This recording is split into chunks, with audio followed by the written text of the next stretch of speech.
Hello everyone, Captain Matt Trombley here, Third Alarm Charters and Guide Service. Today just a multitude of different topics that people ask me about, and I thought it'd be a great time to chat about taxidermy. And it's one of those topics that a lot of my customers ask me about. Should I get a mount done? Do I do a real skin mount? Do I do a replica, reproduction?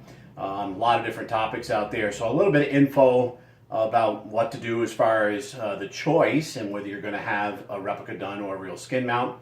A little bit about prepping the fish, and more importantly, the choice in the taxidermists themselves. Here I've got a rainbow trout in spawning colors that a very good friend of mine here in Vermont has done up for me. I'll talk a little bit about George and his operation in just a little bit. But choosing a good taxidermist is obviously the big step, and probably before you head out on any sort of trip, especially if you're looking at a long distance trip, ask the outfitter or charter captain, guide, whatever, if they have a taxidermist they suggest, but also have one that you plan on ahead and talking to about what their suggestions are, what they would like to have done. Choosing a good taxidermist, definitely doing your homework in your local area.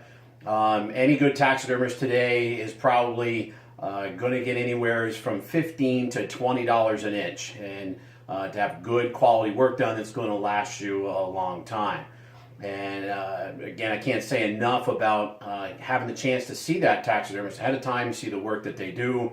And so much of fish taxidermy, unlike big game or game birds, fish taxidermy is a lot of paint work. It's artistry, and can't say enough about that artistry in its own.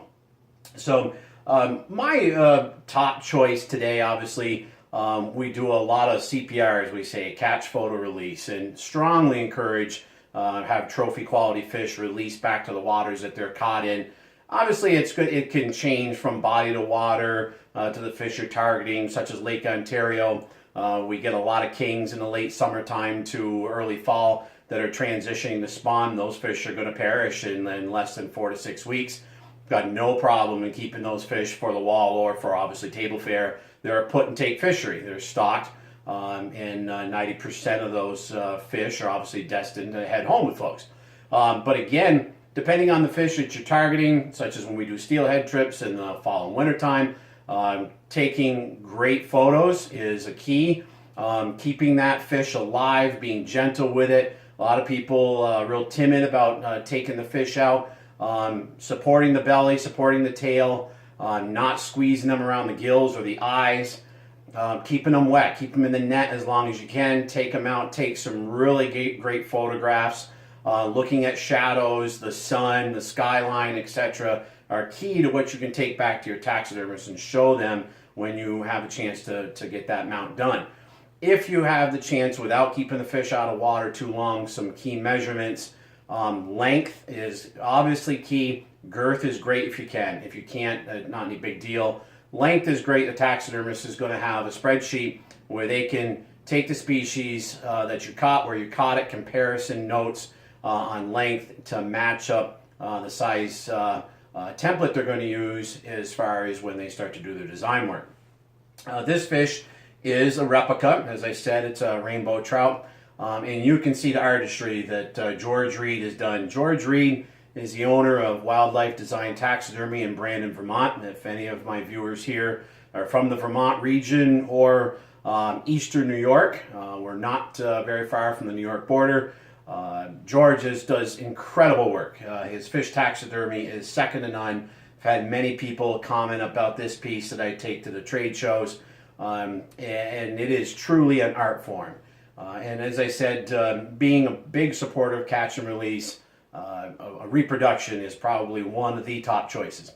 Do we support doing skin mounts? Obviously, yes indeed. If you get a trophy of a lifetime, especially a fish that is extreme size of its species, probably done in its peak spawning time or spawning size, and that fish wants to go on a wall, taking care of that fish is also key. And again, contacting a taxidermist right off the bat is something I highly suggest, but don't freeze it. If you can keep it cool, keep it on ice, keep damp towels around it, get it in a cooler right off, try and keep it laying flat. and get it to the taxidermist as soon as possible so they can do the treatment of it and making sure that it stays intact, not any damage to the fins, to the eyes, the tail, etc. Again, great photographs, and as soon as that fish comes out of the water when you first catch it, because they do change colors, they lose key colors, and you want those colors when they do the actual skin mount, because again, they are going to do some paint work on that fish as well as some gloss to give it some wet sheen.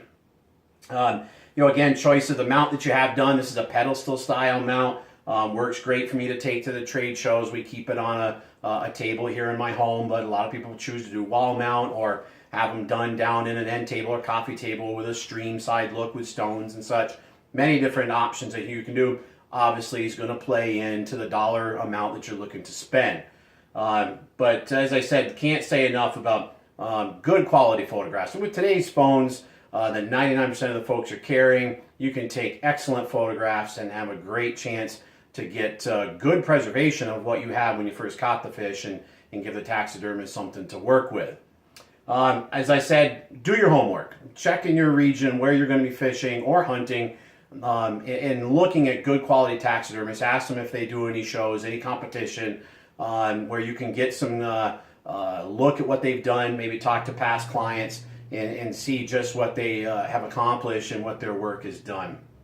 Again, if you ever have any questions, feel free to contact me. My website, thirdalarmcharters.com, has got my contact info on it. You can drop me a line, an email, thirdalarmcharters@gmail.com, and feel free to ask any questions you've got.